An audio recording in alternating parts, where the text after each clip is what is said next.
Welcome back now for a CBS46 exclusive. Atlanta's 61st mayor, Mayor Dickens, joining us live in our studios as he continues to shape the city in his image during his first 100 days in office. The first 100 days of my administration will be laser focused on reducing crime with a particular emphasis on balancing our safety and justice. Mayor Dickens making those comments January 3rd during his inauguration, promising to make the city safer.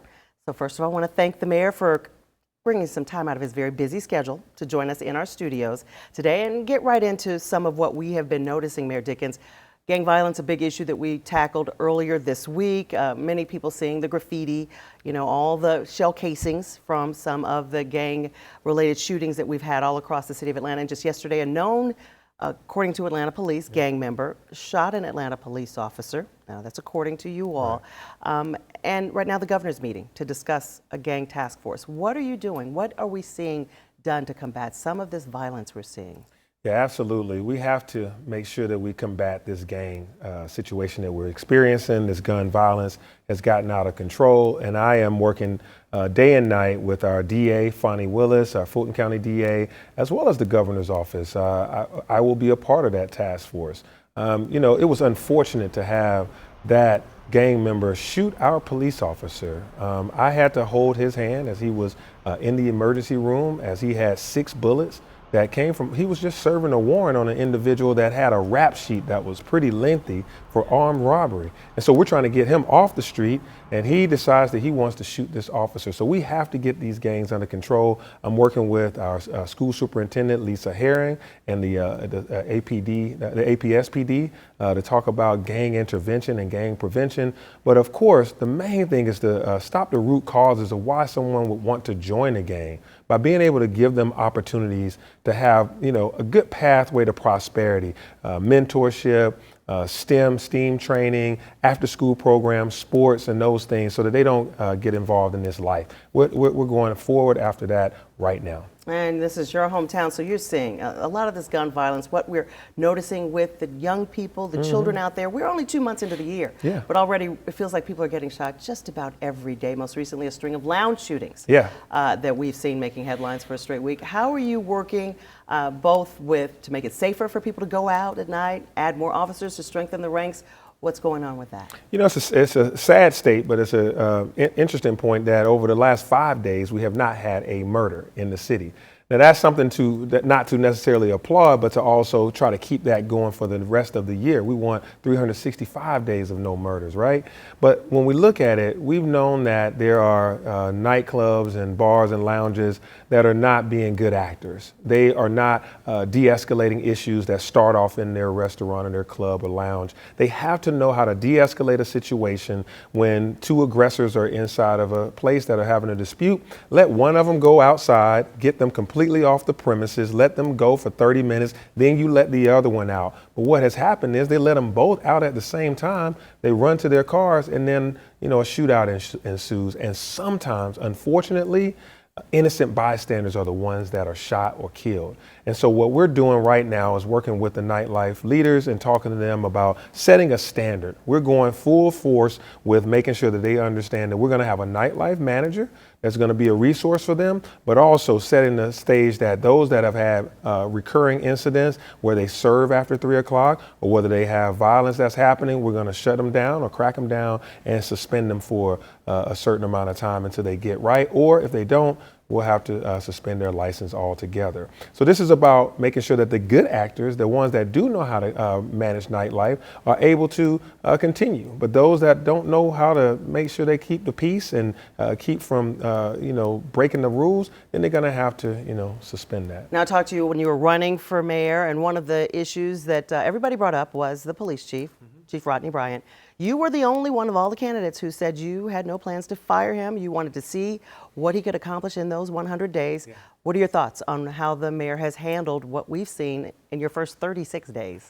Yeah, it's my first 36 days. And every single morning between 8 and 9 o'clock, I talk to the chief for 30 minutes. My COO and myself, along with the chief, we talk about any incidents that happened overnight or yesterday, and then we also talk about strategies going forward.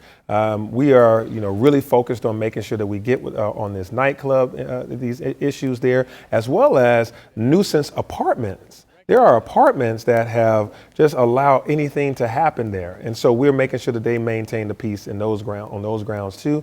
But then to really work on these guns, gangs, and all of this violence that we're seeing right now.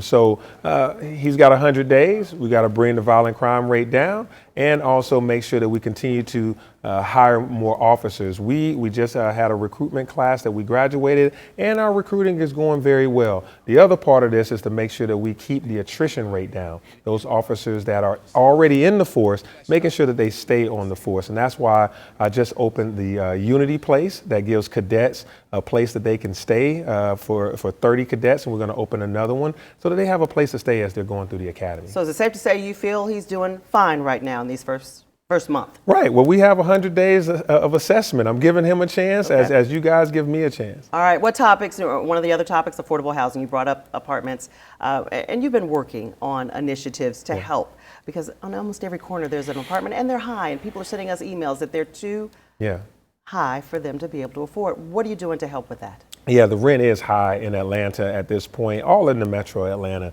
So what we're looking at is making sure that we build 20,000 units of affordable housing over the next 8 years. And we're already getting started working on new projects that we see that we can continue to work on, new developments in places like where Bowen Homes were, Herndon Homes, as well as to help nonprofit developers be able to build so that they can have a great quality of life for these individuals that are currently in need of affordable housing. My goal is to get them into the place where they can stay there for a while, but that they income out. I want them to have a workforce development model along with this affordable housing so that after 4 or 5 years, they're able to get a down payment assistance and own their own home. Let's talk about what we had at the beginning of this newscast, and that is the homeless people being moved from just outside the state capitol. What are we doing to help our homeless population? Yeah, so my administration right now are actually helping those individuals that were currently unsheltered, getting them into a safe place. Right now, so far, the ones that were outside of the Capitol, it was about 30 of them. We've already have hotel rooms for some, and then we have other shelters and places that can help those that are experiencing severe mental illness, some of those social special services for those individuals. We did that this morning, and it wasn't Atlanta Police Department that were removing them, by the way. I want to make sure we go on record for that. But as those individuals were being moved off of those corners, we went right into action to help those folks get into a place that they can stay overnight. And we have those warming shelters that we open every night, like Old Adamsville and Central Park. That was Fulton County Police and actually the Capitol Police that were doing that. And, can't leave without talking about Buckhead City Hood. Yeah. Where are we going with that? Yeah, Buckhead City Hood is not going to happen on my watch, and I hope it never happens. The city of Atlanta needs to be one city with one bright future,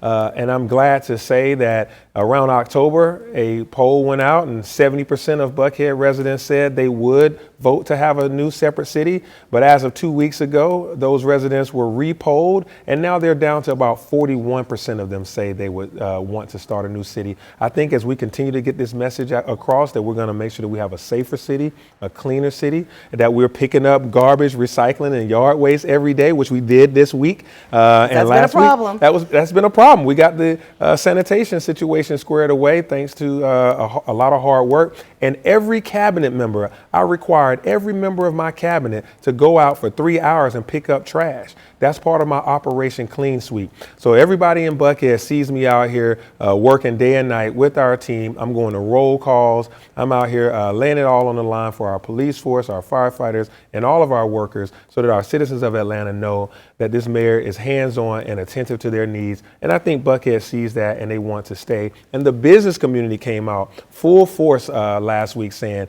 we want to stay in Atlanta and work together with this administration. All right, Mayor, you grew up, young child here in Atlanta, school here, Georgia Tech. How tough is this job? Is this what you expected being mayor of Atlanta to be like, to look like?